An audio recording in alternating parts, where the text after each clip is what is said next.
Well, I hope you're doing well. I hope your week is going well so far. At least it's warming up outside, so maybe it's getting closer to staying that way instead of just being cold all the time.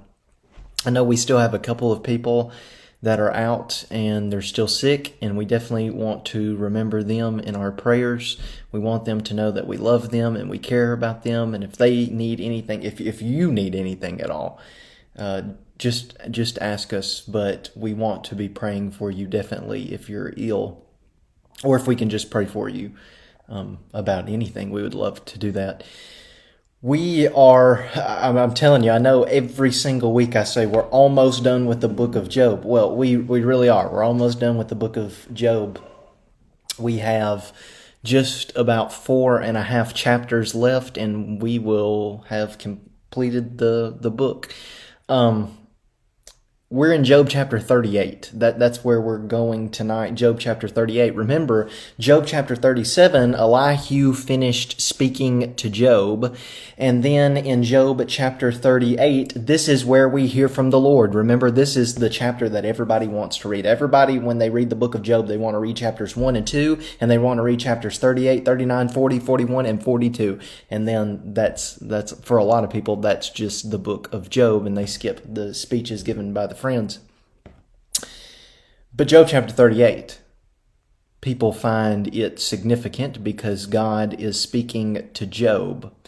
Now, he's speaking to Job directly. Remember, we noticed that last week from verse 1. Then the Lord answered Job, as if the narrator is trying to get us to understand, hey, the Lord is specifically talking to Job. Yeah, maybe the friends can learn something from what the Lord has to say, but he's specifically speaking to Job. Now, we need that in there because Elihu took, almost 5 chapters to tell us what he needed to tell us. So we need to remember the Lord has Job in mind.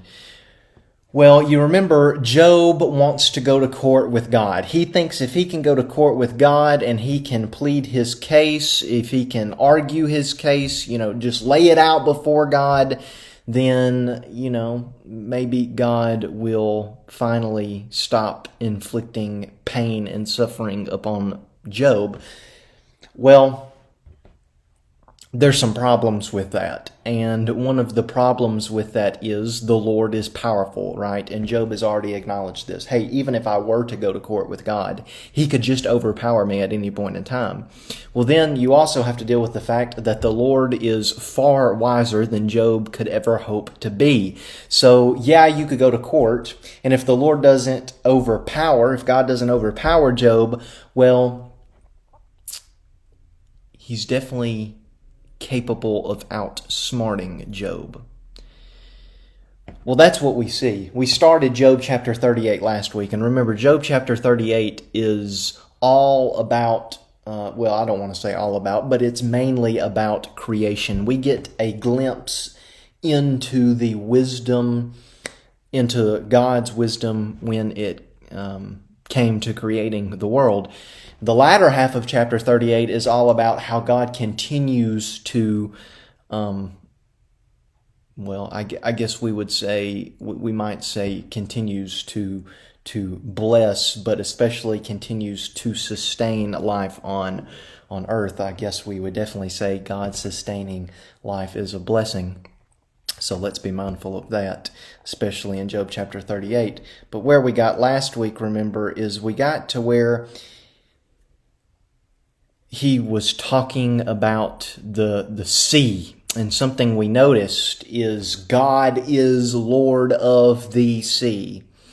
Now, that's relevant when we talk about creation, God being Lord of the sea, because in other creation accounts that we find throughout the ancient Near East, the God that creates in those creation myths usually has to conquer the sea, specifically the monster of chaos that lives in the sea. So the sea in other creation accounts in the ancient Near East is a symbol of chaos. Not in the Bible, though. In the Bible, God is Lord of the sea. He assigns characteristics to the sea. Remember, He tells the waves, hey, you can only go this far and no further. And He also takes care of it, because we see... where is it? When I made clouds its garment and thick darkness its swaddling band. So the Lord takes care of the sea. Verse 12, God asked Job, have you commanded the morning since your days began, and caused the dawn to know its place, that it might take hold of the skirts of the earth, and the wicked be shaken out of it? Job, do you cause the sun to rise every single day? Didn't think so, Job. You're not capable of doing that. But Job, did you ever think about the wicked? That's interesting that we think about the wicked here, and we're talking about light and we're talking about darkness. Well, something we notice as you read throughout the Old Testament, but particularly the New Testament, you go to 1 John, you get this idea of light, and light symbolizes life. It symbolizes blessing. Darkness symbolizes wickedness. Light symbolizes life, righteousness. Job, I cause the sun to rise. Now, Job has been guilty of accusing God of just acting capriciously when He executes judgment. He sometimes He's fair in judgment, and sometimes He's not fair at all. He's not consistent. That's what Job has accused God of, and God here says, no, Job, have you ever considered that when I cause the sun to rise every single day, that I am limiting the wicked from continuing their wicked way? We've already read this in Job, but you go to the book of Proverbs. There's several types of sinners, we might say, that come out at night. The murderer comes out at night to murder others. The thief comes out at night to steal. The adulterer or the adulteress comes out at night to act on their lustful desires. But when the sun comes up, they hide, because the light will expose their wickedness. It will expose the evil that they have done. They don't like the light. God says of the light, it is changed like clay under the seal, and its features stand out like a garment. When the sun rises, everything changes, but for a particular purpose, because watch verse 15, like we've already talked about. For the wicked, their light is withheld, and their uplifted arm is broken. When the God causes the sun to rise, and that darkness fades because the light overtakes the darkness, that's when the wicked are limited. God is just. God governs the world justly. I think that's the point that we need to take from Job chapter 38, 12 through 15. Then we get down to verse 16. Have you, God speaking to Job, of course, have you entered into the springs of the sea, or walked in the recesses of the deep? Have the gates of death been revealed to you? Or have you seen the gates of deep darkness? Have you comprehended the expanse of the earth? Declare if you know all of this. It's pretty powerful. The deep. Many of the ancients believed that the sea was fed by springs at the bottom, And God asked Job, Job, have you been to the deepest parts of the sea? And while you were down at the deepest parts of the sea, did you see the springs that feed it?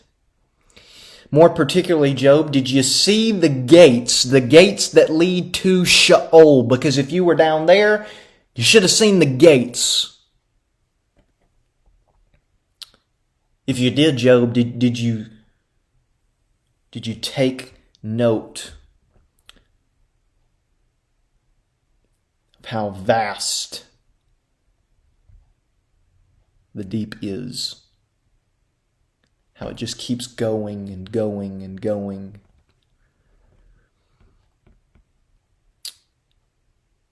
Remember, Job has said before on multiple occasions in the book that he wishes that he could just die and go to Sheol, because if he could get to Sheol, then the Lord could no longer touch him. But Job's not even capable of finding Sheol. He's not even capable of understanding everything that he's asking when he says that. Verse 19. Where is the way to the dwelling of light, and where is the place of darkness, that you may take it to its territory, and that you may discern the paths to its home? You know, for you were born then, and the number of your days is great. Just beyond the horizon. This is a point that John Hartley points out. John Hartley says that for many of the ancients, when you looked beyond the horizon, there were two chambers. One chamber was in the east, one chamber was in the west. And you want to guess what resided in the chamber of the east? Light. You want to guess what resided in the chamber of the west? Darkness. And when the sun would rise and then it would finally set, it would rest in the tent in the west, and then darkness would overtake the light. Job, do you understand the paths that light takes? Do you understand the path that darkness takes? Can you explain to me how this works? You must know, Job. I mean, right? That's what we see in verse 21. You know, for you were born then, and the number of your days is great. God's being sarcastic here to Job. But Job, if you were here at the beginning, you could tell me how everything works. You could tell me the path that light takes and the path that darkness takes, but you weren't here, Job. Have you entered the storehouses of the snow, or have you seen the storehouses of the hail, which I have reserved for the time of trouble, for the day of battle and war? That's something we see throughout the Old Testament, that hail is particularly destructive, and it can be destructive to people that are fighting. It can be destructive to a particular battle. And what the Lord says is Job, have you ever entered the place where I house all the snow and all the hail? Have you seen it, Job? And the Lord, He has a reason for housing the snow and the hail. He has a reason for housing it, and that reason is in a time of trouble. That's when He releases the snow, and that's when He releases the hail. What is the way to the place where the light is disturbed, or where the east wind is scattered upon the earth? Who has cleft a channel for the torrents of rain, and a way for the thunderbolt, to bring rain on a land where no man is, on the desert in which there is no man, to satisfy the waste and desolate land, and to make the ground sprout with grass? I love this part of the book of Job, especially chapter 38, verses 25 through 27. We really get to see how the Lord sustains life, both, well, look, I'm going to save that thought. The Lord, you can see houses the rain, and then you have the earth, but the Lord cuts a channel from where he houses the rain to the earth so that the rain has a path to fall and it can water the earth. But the Lord just doesn't water where humans are. He just doesn't water the land that humans occupy. He also waters the desolate land. Now, what's probably implied here is if humans were in charge of where the rain was to be dispersed, humans would only water the land that they occupy. They would forget about the desolate land. Now, what would happen then? Well, nature would be unbalanced.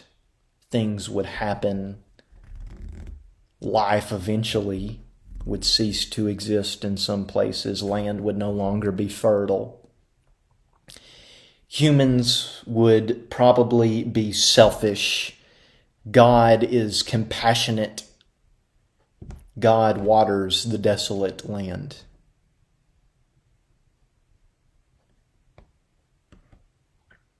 Has the rain a father, or who has begotten the drops of dew?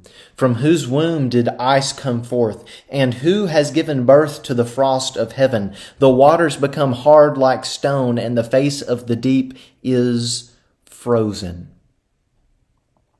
Well, here we get to see God as the creative genius, because he can take moisture and he can cause that moisture to become drops of rain, or he can use that moisture to become frost, or he can use that moisture to become ice.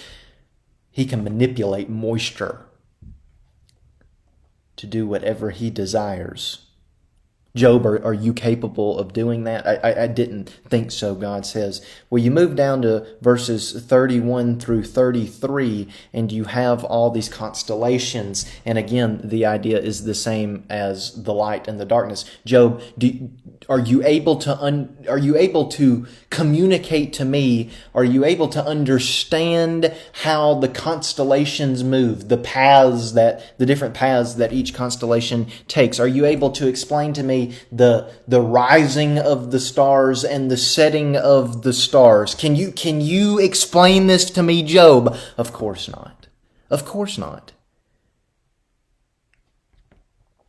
Do you know the ordinances of the heavens? Can you establish their rule on the earth? Job, let me ask you something. If you can't explain the paths that the stars take, if you can't explain the rising of the stars or the setting of the stars, Job, can you command the stars to rise, and can you command the stars to set? Oh, I didn't think so. Just like Job, you can't command the rain to fall. And that's what we'll see in verse 34. Can you lift up your voice to the clouds, that a flood of waters may cover you? Can you send forth lightnings, that they may go and say to you, here we are? Who has put wisdom in the inward parts, or given understanding to the mind? Job, you cannot. You can cry all day for rain, and guess what? You can't command the clouds to pour the rain on the earth. God can. We know that. But Job, you can't.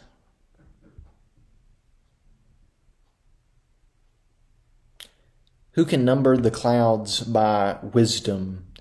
Or who can tilt the water skins of the heavens when the dust runs into a mass and the clods stick fast together?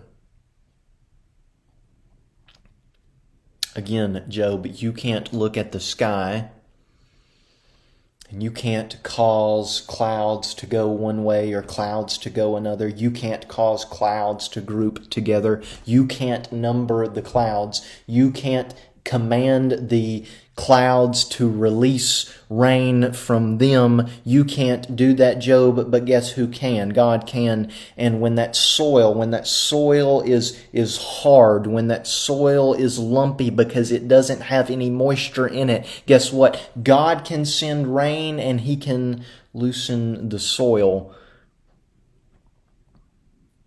Finally, we get to the end of chapter 38. Can you hunt the prey for the lion or satisfy the appetite of the young lions when they crouch in their dens or lie in wait in their thicket? Who provides for the raven its prey when its young ones cry to God for help and wander about for lack of food? We're at 19 minutes, so I'm going to save this thought for chapter 39 because it's fitting to save that for chapter 39. If you haven't read chapter 39, read that and you'll get what I mean by that. Again, I hope everybody is doing well. I hope we see from chapter 38 that Job is a good guy, right? We know that from the beginning. He's blameless and upright, one who fears God and one who shuns evil. But Job has spoken about some things that he just can't know. God governs the world justly. He causes everything to work together to fulfill His plan and purpose for the world. Again, I hope everybody's doing well. I can't wait to see everybody Sunday. God bless.